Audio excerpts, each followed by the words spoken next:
are up their way still. Yeah. We can move closer to them probably. What do you think? Do what? You want to move? Let's give them just a few minutes. Make sure one don't come falling in here.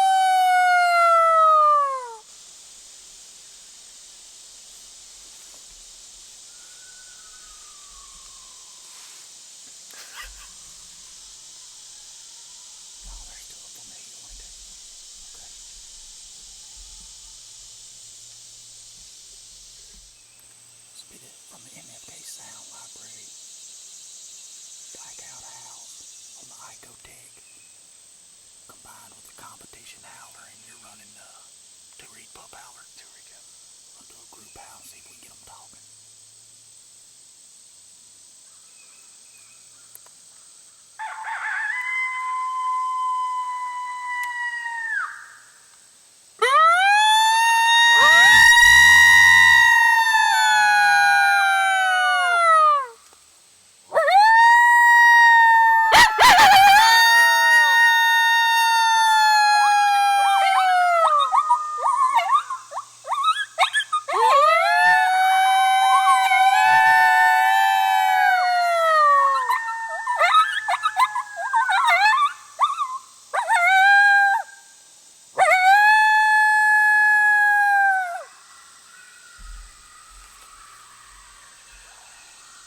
They're closer this time. They're real close.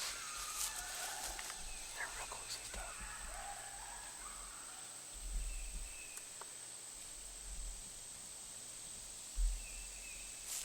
Come this way. Yeah. I think I may have just seen one.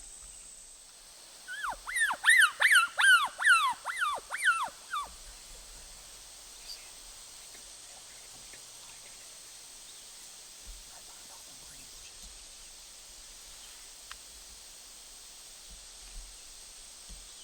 I'll see you. Big one of one.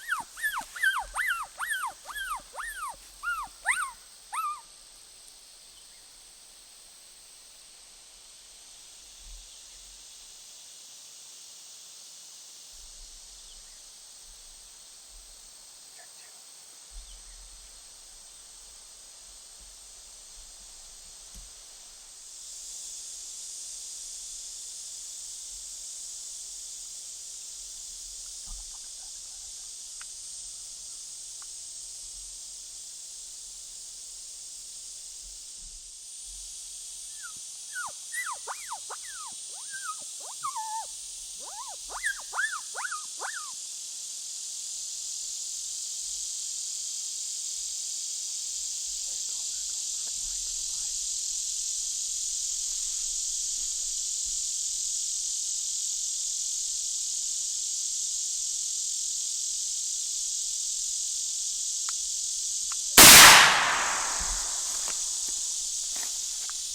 Pop it, pop it.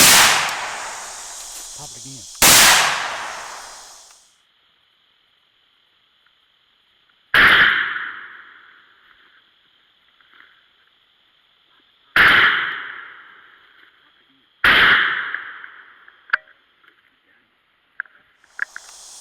You got him.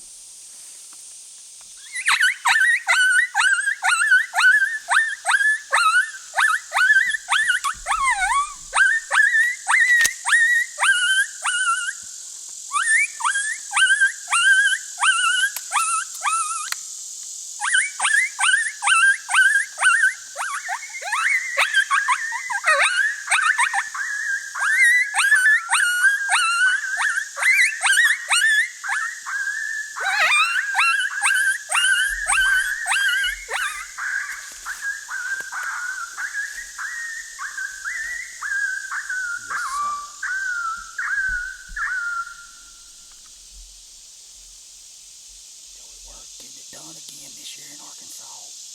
Calling them in himself this year. I never got a clear shot at it. 2 or 3 cows. I think there were actually 3. I saw 2 of them, but they were moving around in their shit so much I couldn't I tell. could see 2 side by side to the left there. And then over here, I saw one to the left when you were talking about. Pretty sure it was 3 of them total. I could only ever see 2 at one time. All 3 of those shots were through some shit. Oh yeah, I knew you were shooting through some stuff. That's part of this thinking. I was leaning back on this, and that second shot about made me fall down. Hey, you're done right. Anytime the things are kicking with a shotgun. I thought he was gonna run. He was trying to. You done right. If their tail's twitching with a shotgun, keep popping him. Better to get him than, have him run off. I'd rather put 1 extra than not enough. Hell yeah.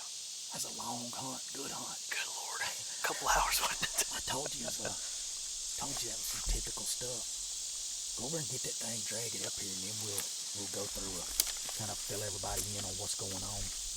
I'm gonna go ahead and y'all see where the cows were at, where he shot the cow. Come out right there by that big tree. This was a SMZ we were set up in. You can see the short timber line meet this tall timber. And they were kind of hung up on that edge. He's on up. Out the backside of that big tree. But they kind of hung up on that edge. And took us a little while. We've moved on these coats, I think 4 or 5 times. Yeah, I knew he was when you shot him. Pretty good size Arkansas coat. But they hung up on that edge for a minute or 2. We've howled, had them responding. Throw him down right there. Shoot ya.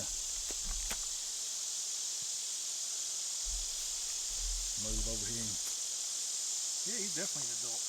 finish telling y'all what's going on. But you see where we're set up.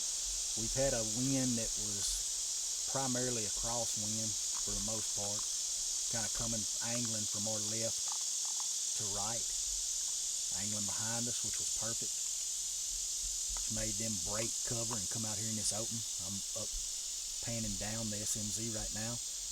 And I'm going to zoom in, show you how we had the Icotech e-call set up. Running the MFK blackout howls and MFK pup distress. There it is, sitting on the ground about 40-50 yards from us. We had it sitting there to help pull the coats down on us, and they come out right in our lap. And something else I want y'all to notice on these videos when we're running them, the coats tend to always come. We're setting this e-call out, running our MFK sound library on it. Howls and pup distress mainly. We've got some rabbit sounds too. But I want y'all to notice on all these videos we're putting together how the coats will come down, and they'll usually come downwind of that e-call and come directly to us making noise on the diaphragm. I mean, they come out right in our lap. And that's been working out really good. And I think if you'll add this sound library to your e-calls, if you can't run a diaphragm, then it'll help you out. Good job, man. It's awesome. A little different from last year to this year. You came down here. Joey Worth come down last year, called me up, said he wanted to come on a hunt. I said, come on. He got down here. He just took up the coyote hunting deal, and he got started on the diaphragms, took to them real quick, located some last year, goes back home, and what'd you kill, about 40 coyotes? After you, exactly 40. 40 coyotes hunting in Illinois after he come down there and hunted, added, well, you tell the story. Don't let me tell it. You tell what happened, your version. That's what I want people to hear. This was, it was a little chaotic. Came in, howled, they responded, waited, moved, did that 3-4 times. We've moved on these coyotes 4 or 5 times. Just kept invading their space and getting closer and closer, and they kept responding. And we were, this last time we set up howled, and they were maybe 75 yards, 80 yards, just on the other side of the brush behind us. And yeah, so thick, that's what I was telling y'all. There's an SMZ running It's going to be running north and south right here. And this thicket edge is what the coyotes were in, just off this SMZ. We had a crosswind cutting back across from left to right, kind of angling behind us and blowing up and down this SMZ, which was perfect because this is where it's open at. So what I was getting at a while ago, after Joey left last year, he goes back home, comes back this year, and he's done got damn good on the diaphragm. And so Joey's pretty much, I've been combining sounds because we do that a lot, but Joey is pretty much where last year he was down here hunting with us, and I was doing, me and Kerry Wayne were doing the calling. This year Joey's doing his own deal and sounds as good as anybody I hunt with. But that's what I was trying to tie in a while ago, just what happened from last year to this year's hunt, and how good you've got on the calls. But and y'all will see that on the video. I think, what were you howling on? Tiri pup howler. And you sound really good on it. I was howling on the competition howler, and those group howls you hear us doing, we're combining that on the Icotec E-Call, MFK Sound Library. That's Jason Grossclose recorded version of the blackout howls that we put on the Icotec. And does it not make a difference running that sound, combining it with the diaphragm? It's a big difference. Big difference. There are times when we called with the diaphragms and got no response, and times when we called with the e-collar and got no response. But almost every time we've combined them together, there's been a pretty solid response almost every time, I think. And something, we've been testing this for a while. You can compare this to any sound library out there, any howls out there. We've been running this for a while. I don't know what it is about it. That's not a live coyote recording, that blackout howl. And of course the diaphragms that we're doing, I don't know what it is about that sound, but coyotes are more vocal and more responsive. And we've got 150 plus videos and adding another one right here to back every bit of that up. There's something to it. There's something to combining those howls, the MFK howls on the E-Call, and running them together and combining them with those diaphragms to call these coyotes in. And it's working really good for us.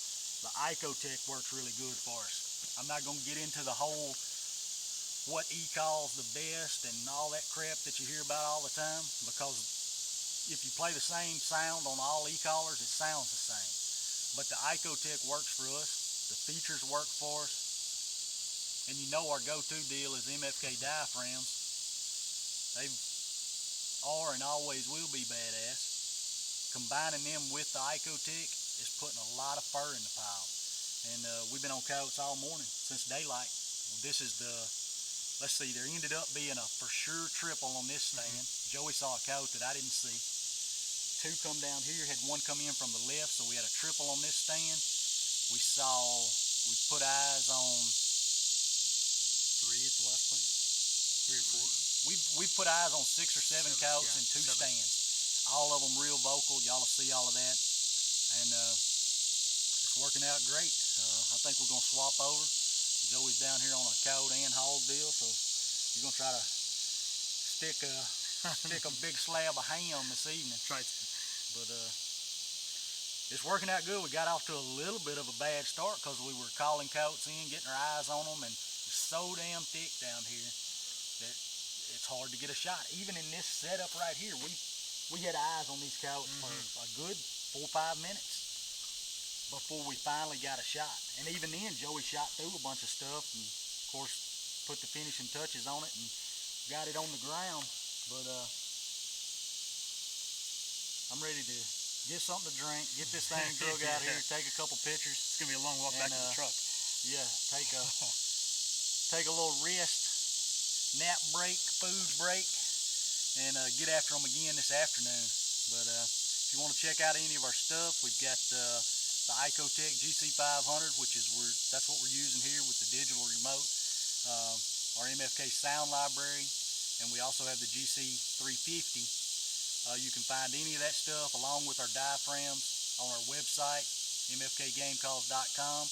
Check out any of our videos on YouTube or link to our Facebook page. All of that stuff can be found at MFK Game Calls. MFK Game Calls on YouTube, MFK Game Calls Facebook page. And Joey's hunt will be up before long. We've got several others. This is about the Oh, I think this will make about the 16th coyote we've killed on video in the past 4 or 5 days. Not consecutive days, but point is we've been piling them up, and we're just gonna add to this pile. Joey killed this coyote. He's got the dragon. And it's good and hot here in Arkansas. Yesterday temperature was 103, and I believe it's that again already. It's about, and that's another thing, I was touching on the vocalization on these coyotes and how well they respond. It's what, probably 10:30, 11 o'clock by now. What time is it? 10 o'clock. 10 o'clock. 10 o'clock in the morning, and these coyotes are as vocal as they are at night. Actually more vocal. We stopped here and tried to locate last night and didn't hear any last night. Stopped here again this morning and they were here. And got them to howl, made a loop to get the wind on them and come up behind them in this SMZ, sat down. They were still a pretty good ways. We moved on for the second time, howled. They were still a fair piece from us. They'd actually moved on down the SMZ away from us and ended up moving, long story short, 3-4 times. And the point to that is, don't be scared to move on coyotes that are hung up. If they don't show up pretty quick, they don't close the distance. You see us doing it on a lot of videos, and we do it in this thick ground. You can also do it in the open ground. You may not be able to move quite as far, depending on what your cover situation is. But you guys that are getting into it, don't be afraid to get aggressive with them. Joey's seen this work last year, again this year. And I think you've been doing some of that at home, haven't you? I've kind of, in Illinois, the setups are a lot different. It's not the thick timber, it's more open areas. Yeah. And we get small patches of timber, and I've started being aggressive the way they are here, and it's great. As long as you keep your wind right and stay aggressive and invade their space, makes a big difference. What was the difference in you coming here hunting, what you picked up on here, and then going back home, and what your numbers and all that kind of stuff, the diaphragms, just give them your take on it, so it's not me selling a product. Yeah, it's unbiased, no BS, what you really think. Unbiased. I've tried e-collars, tried hand calls, and you can kill stuff with them. There's nothing wrong with them. With the diaphragms, for me the advantage with the diaphragms is that I can control pitch, I can control volume, I don't have to fiddle with buttons or remotes. And it's not to take away from e-collars. Using this as a combination was huge, and I've watched it work flawlessly all morning long. But before I tried the e-collars, tried some things. I killed a few coyotes, no big deal. But then I came here and combining their tactics, the way they hunt coyotes, as aggressive as they are, always keeping wind in mind, and always pushing the boundary. Coyotes are territorial, and constantly pushing the boundary of what they're comfortable with. We equated it to yesterday talking about a yard dog. If somebody walks down the road, it's not too big of a deal. The dog will go to the edge of its boundary and bark, but that's about it. If somebody comes into the yard and you've got a guard dog or an attack dog, somebody actually invades his personal space. He's going to become a lot more aggressive, and it's the same with these. And the few that I killed prior to coming here, and I only took up coyote hunting a couple years ago, about a year and a half, it'll be 2 years in December, and prior to coming here, I killed a few. I picked up the diaphragms, came here, got a little tutorial from Tori. If you're gonna learn from a guy, check out his videos. You're not gonna find a better teacher. But picked that up, picked up the tactics, took it home, and started just slaying them. I went from a few kills to 40, and I killed the last 30 in just a couple of months. I came here last September, and from September to the end of December, I killed 30, just kind of leisurely hunting. I wasn't going every day or anything. So. You put those things together and it's pretty effortless. And that's completely different terrain, using same type tactics, and it works everywhere. So that's a good deal. And Joey's in Illinois, he's laying them down. You people in other places, this is working everywhere. Give it a try. MFK diaphragms, and combine it with that MFK sound library on the Icotech if you can't use the diaphragms. And you'll be in business either way, and adding some coyotes to your pile. Drag this thing out here and go to the house. Jason and them gonna be griping at us for doing such a long interview, but that was a fun hunt and worth the extra time.